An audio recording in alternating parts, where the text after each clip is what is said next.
बलूचिस्तान में दहशत गर्दों को हर कीमत पर शिकस्त देंगे। सदर मुमलिकत आसिफ अली जरदारी की जेर सदारत कोयटा में अमन व अमान की सूरत हाल पर अहम इजलास। बिलावल भुट्टो जरदारी ने खुसूसी शिरकत की। वज़ीर आला बलूचिस्तान सरफराज बुकटी ने इजलास को सूबे में अमन व अमान की सूरत हाल पर ब्रीफिंग दी। सदर जरदारी ने बताया कि दहशत गर्द कौम को तकसीम करना चाह रहे हैं। सूरत हाल वाज़े है, रियासत को रहना है, दहशत गर्दी के खिलाफ जंग जीतनी है, इसलिए इंसदाद दहशत गर्दी विंग को जदीद असलहा फराहम करेंगे। बलूचिस्तान उनके दिल के करीब है और यहाँ तरक्की और पायदारी अमन उनकी अवलीन तरजीहात में शामिल है।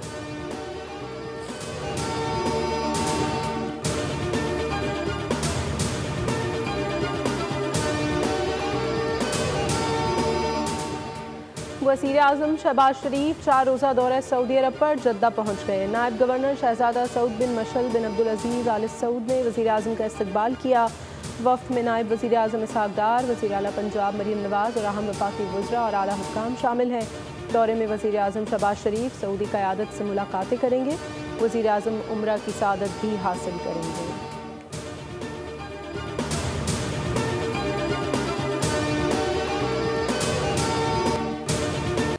मुकदमा मुकर्रर करवाने के लिए कोई रिश्वत तलब करे तो फौरी आगाह किया जाए। सुप्रीम कोर्ट का बड़ा इक़दाम, एंटी करप्शन हॉटलाइन कायम कर दी। चीफ जस्टिस याहिया आफरीदी ने रिमार्क दिए, रिश्वत और सिफारिश के अदम बर्दाश्त की पॉलिसी पर अमल पैरा हूँ। शिकायत कुनिंदा का नाम खुफिया रखते हुए फौरी कार्रवाई की यकीन दहानी कराता हूँ। सुप्रीम कोर्ट एंटी करप्शन का एहलकार शिकायत कुनिंदा से मुसलसल राबते में रहेगा। सुप्रीम कोर्ट की अवलीन तरजीह आवाम को फौरी इंसाफ पहुँचाना है। 5 माह में 7,633 मुकदमा दायर, जबकि 11,779 मुकदमात को निपटाया गया।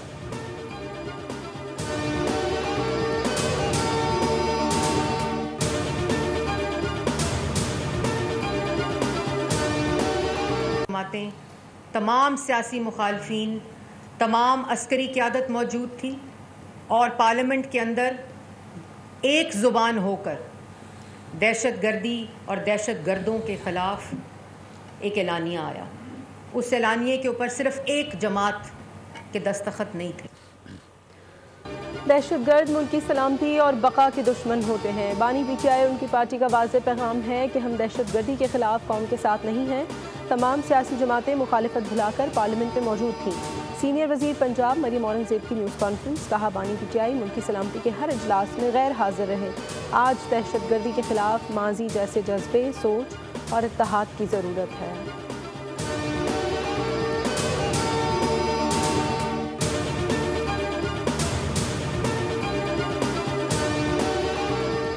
अपोजिशन इत्तेहाद का ईद के बाद अमन व अमान की सूरत हाल पर ऑल पार्टीज कॉन्फ्रेंस बुलाने का ऐलान। हुकूमत के अलावा तमाम सियासी जमातों को दावत देने का फैसला। अपोजिशन इत्तेहाद ने 3 ज़ेली कमेटियां तश्कील दे दी।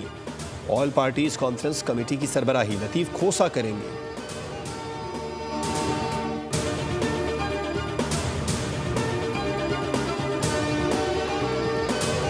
दुकानों में और स्टोर्स में जो मिल रही है वो अब 178 179 नहीं होनी चाहिए, वो 164 होनी चाहिए। और इस एक महीने में हम देखते हैं कि अगर 2 टियर सिस्टम कामयाबी के साथ इम्प्लीमेंट हो सकता है तो हम उसको भी कंसिडर करेंगे, जिससे आम आदमी के लिए मज़ीद गुंजाइश मेरे नज़दीक 15 रुपये की निकल सकती है। चीनी की कीमतों में बार बार इजाफा हो रहा है, जो किसी सूरत बर्दाश्त नहीं किया जाएगा। कीमतों में कमी के लिए इक़दाम कर रहे हैं। राना तनवीर की सरबराही में कीमतों का जायज़ा लेने के लिए ज़ेली कमेटी तश्कील दे दी है। नायब वज़ीर आज़म इसहाक़ डार की न्यूज़ कॉन्फ्रेंस, कहा 1 माह तक चीनी की कीमत एक्स मिल रेट 159 जबकि रिटेल प्राइस 164 रुपये फ़ी किलो होगी। मुल्क में चीनी की कोई किल्लत है ना होगी। मिल्स मालिकान क्रशिंग सीज़न बर वक्त शुरू करेंगे। खिलाफ वर्जी पर कार्रवाई होगी।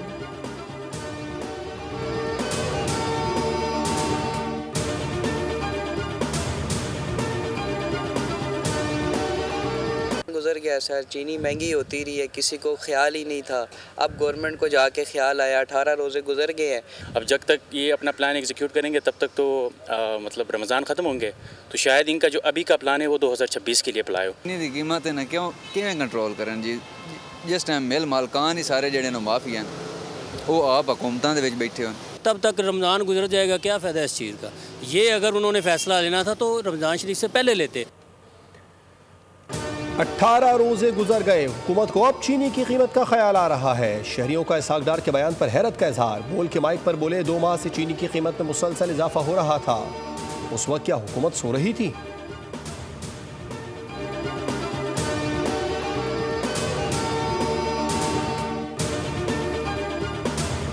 इसराइल का जंगबंदी मुआहदे की खिलाफ वर्जी करते हुए गजा में ज़मीनी कार्रवाइयों का आगाज़। इसराइली फ़ौज ने नत्सारिम कॉरिडोर पर कब्जा कर लिया। देर अल बलाह में अक़वाम मुत्तहिदा के हेडक्वार्टर पर हमला, एक गैर मुल्की एहलकार हलाक और 5 दीगर शदीद ज़ख्मी। इसराइली शहरियों ने नेतन्याहू के घर का घेराव कर लिया। एहतजाज, नारेबाजी। फ़लस्तीनी वज़ारत सेहत के मुताबिक गुज़श्ता रोज़ से जारी इसराइली फ़ज़ाई हमलों में शहीद होने वालों की तादाद 430 से तजावुज़ कर चुकी है, जबकि ज़ख्मियों की तादाद 650 से ज़ायद है, जिनमें 183 बच्चे, 94 ख़वातीन और बाकी मर्द शामिल हैं। आलमी बरादरी की शदीद मज़म्मत। यमन के हौसियों ने भी इसराइल को धमकी दे दी। कहा, गजा में इसराइल की जारियत ना रुकी तो जल्द ही हमलों को इसराइल तक बढ़ा देंगे।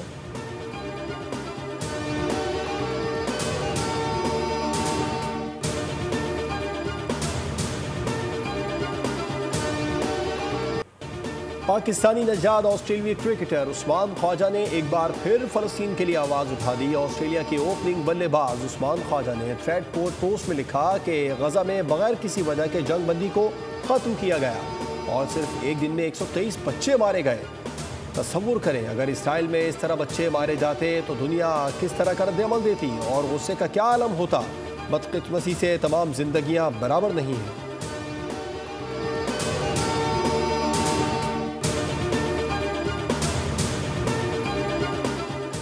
रूस और यूक्रेन के दरमियान 175 जंगी कैदियों का तबादला। ट्रंप और पुतिन के दरमियान टेलीफोन पर राबते के बाद कैदियों के तबादले का ऐलान हुआ। मुत्तहिदा अरब अमारात ने रूस और यूक्रेन के कैदियों के तबादले में सालिसी किरदार अदा किया।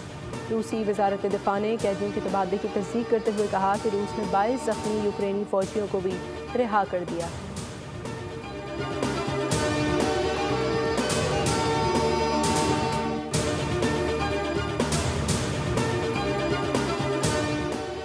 वफाकी शरई अदालत का ख़वातीन को विरासत से महरूम करने के खिलाफ बड़ा फैसला। रिवायत और रस्म व रिवाज की बुनियाद पर ख़वातीन को विरासत से महरूम करना गैर इस्लामी करार। शरीयत कोर्ट की ख़वातीन को विरासत से महरूम करने वालों के खिलाफ फौजदारी कार्रवाई की हिदायत। फैसले में कहा गया है कि अदालत को बताया गया कि बन्नू में चादर और पर्ची नामी रिवायत पर अमल होता है। खैबर पख्तूनख्वा हुकूमत के मुताबिक ऐसे रस्म व रिवाज नारायज हैं, ना उनकी कोई अहमियत है। इस्लाम से कबल ज़माने जहालत में ख़वातीन को विरासत से महरूम रखा जाता था।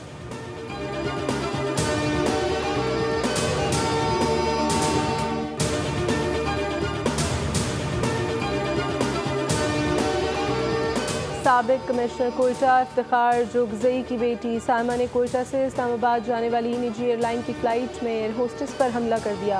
सीट बेल्ट बांधने और खाने की मेज़ बंद करने के मामले पर फ़ज़ाई मेज़बान से तल्ख़ कलामी के बाद साइमा ने खातून फ़ज़ाई मेज़बान को मुक्का मारा, जिससे वो ज़ख्मी हो गई। ASF ने बाप बेटी को हिरासत में ले लिया। बलूचिस्तान इंतज़ामिया ने एयरलाइन पर दबाव डालकर मामला रफा दफा कराया और कमिश्नर कोयटा ने तहरीरी माफ़ी के बाद बाप बेटी को जाने की इजाज़त दे दी।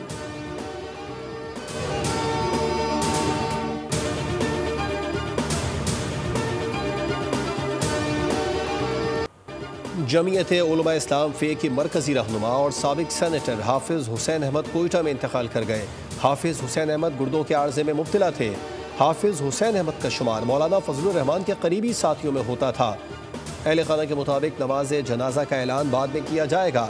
JUI सरबराह मौलाना फजलुर रहमान का हाफिज़ हुसैन अहमद की वफ़ात पर इज़हार अफसोस। कहा, हाफिज़ हुसैन अहमद की वफ़ात से हसीन यादों का एक बाब ख़त्म हो गया।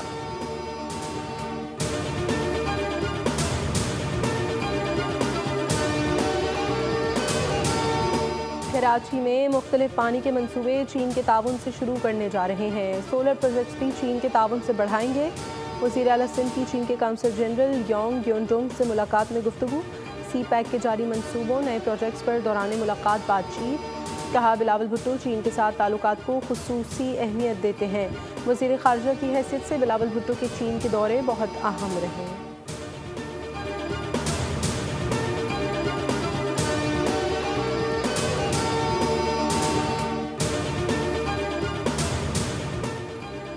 डिजिटल लर्निंग के दौर में तरक्की, टेक्नोलॉजी और जदीद तालीम से मशरूत है। पंजाब के नौजवानों को जदीद दुनिया के तकाज़ों से हम आहंग करने के लिए मुमकिना मौक़े फराहम कर रहे हैं। वज़ीर आला पंजाब मरियम नवाज शरीफ का डिजिटल लर्निंग डे पर पैगाम।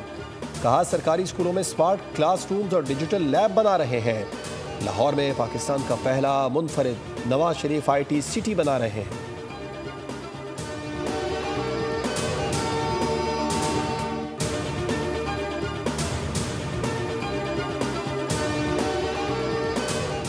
वफाकी वज़ीर सेहत मुस्तफ़ा कमाल का पिम्स अस्पताल का दौरा।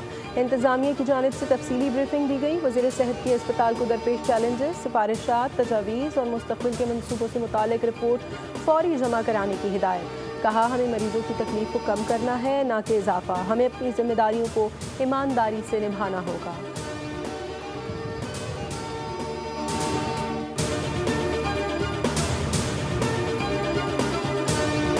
टैक्सोनॉमी पे था जो मेजर करती है किस तरह हमारी पूरे सेक्टर्स जो हैं, पूरी इकॉनमी में कौन से सेक्टर्स सस्टेनेबल हैं, कौन सी कंपनीज, कौन सी इंस्टीट्यूशंस, कौन सी एक्टिविटीज़। तो एग्रीकल्चर से लेके फॉर्मल सेक्टर में जितनी भी एक्टिविटीज़ हैं उनको क्लासिफिकेशन का सिस्टम होता है। ये दुनिया भर में हो रहा है और पाकिस्तान को अगर क्लाइमेट फाइनेंस चाहिए तो ये करना पड़ेगा। हमें माहौलियाती चैलेंजेस से खुद लड़ना है, हमें माहौलियाती चैलेंजेस से कोई बचाने नहीं आएगा। सेनेटर शहरी रहमान की सनत की क़ायमा कमेटी बराए माहौलियाती तब्दीली इजलास के बाद बोल से खुसूसी गुफ्तगू। कहा, दुनिया में ग्रीन टैक्सोनॉमी के हवाले से अहम कानून साजी हो रही है।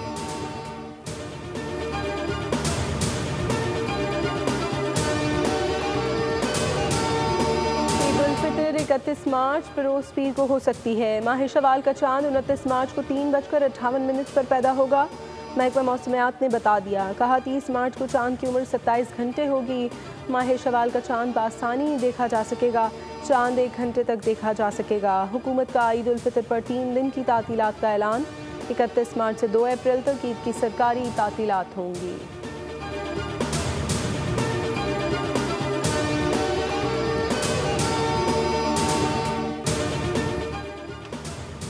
बिजली सार्फिन से 2 साल के दौरान टेलीविजन फीस की मद में अरबों रुपए वसूल करने का इंकशाफ। बिजली सार्फिन से 18 अरब 86 करोड़ रुपए से जायद वसूल किए गए। वज़ीर इत्तलात अता तारड़ ने तहरीरी जवाब जमा करा दिया। टैपको ने टीवी फीस की मद में बिजली बिलों के जरिए 16 अरब 64 करोड़ रुपए से जायद वसूल किए।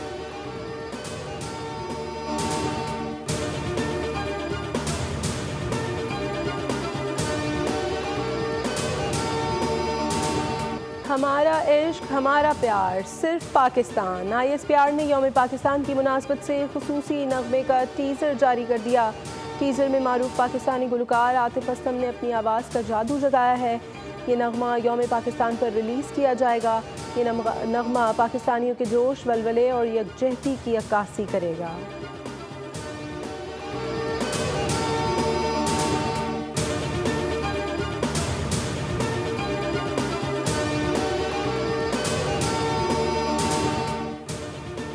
मुस्तफ़ा आमिर कत्ल केस में अहम पेशरफ। मुलजिम अरमगान के वालिद कामरान असगर कुरैशी को शामिल तफ्तीश करने का फैसला कर लिया गया। रूपोशी का मशवरा दिया। अरमगान अपने वालिद के मशवरे पर शिराज के हमरा स्कर्दू और दीगर इलाकों में रूपोश रहा। अगर मुलजिम कामरान कुरैशी गिरफ्तार न हुआ तो किसी भी वक्त फरार हो जाएगा।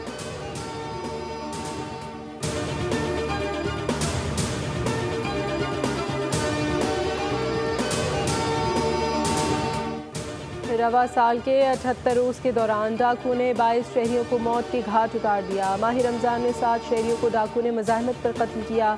जनवरी में डाकू ने 5 शहरियों की जान ली। फरवरी में डाकू ने 10 अफराद को मौत के घाट उतारा। मार्च के 19 रोज़ के दौरान डाकू ने 7 शहरियों को मौत की नींद सुला दिया।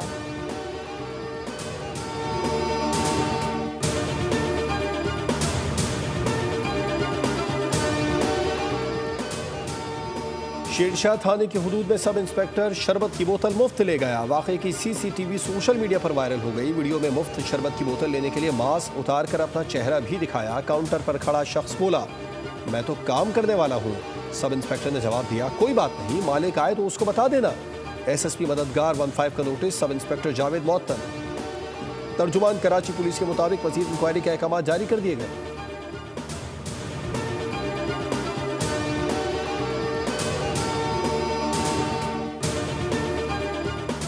कराची समेत सिंध भर में खसरा वबाई शक्ल इख्तियार कर गया। 1 जनवरी से 8 मार्च 1100 से ज़ायद बच्चे खसरा से मुतासिर। रवा बरस 17 बच्चे खसरा से जाँ बहक हुए। महकमा सेहत सिंध के मुताबिक सबसे ज़्यादा कराची में 550 बच्चे खसरा का शिकार हुए।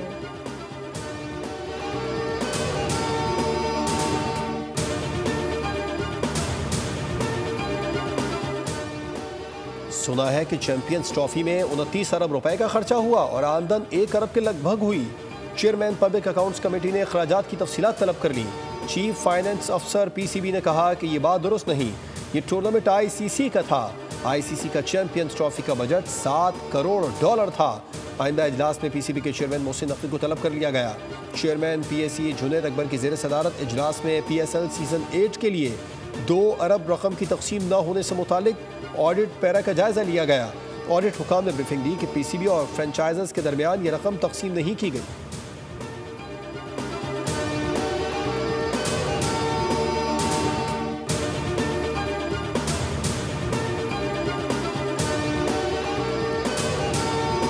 न्यूजीलैंड के खिलाफ तीसरे T20 के लिए कौमी स्क्वाड डुनेडन से ऑकलैंड पहुंच गया। कौमी स्क्वाड कल एडन पार्क में 3 घंटे प्रैक्टिस करेगा। पाक न्यूजीलैंड तीसरा T20 जुमे को ऑकलैंड में खेला जाएगा। कीवीज को 5 मैचेस की सीरीज में 2-0 की बढ़तरी हासिल है।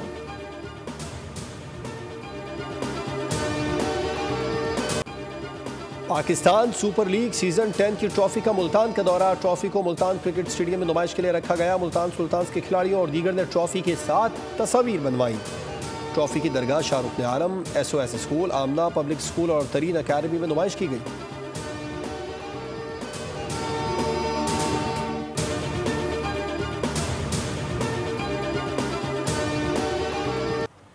हजारों लोग डुबलिन की शाहराहों पर सेंट पैट्रिक का दिन मनाने निकले। रंगारंग परेड, फनकारों ने लोगों की दिलचस्पियां समेटी, रिवायती रक्स हुए और ढोल ताशे बजाए गए।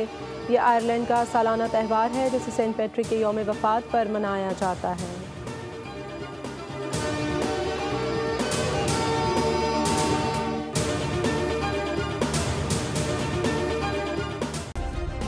सब्सक्राइब करें और बेल दबाएं ताकि कोई खबर रह न जाए।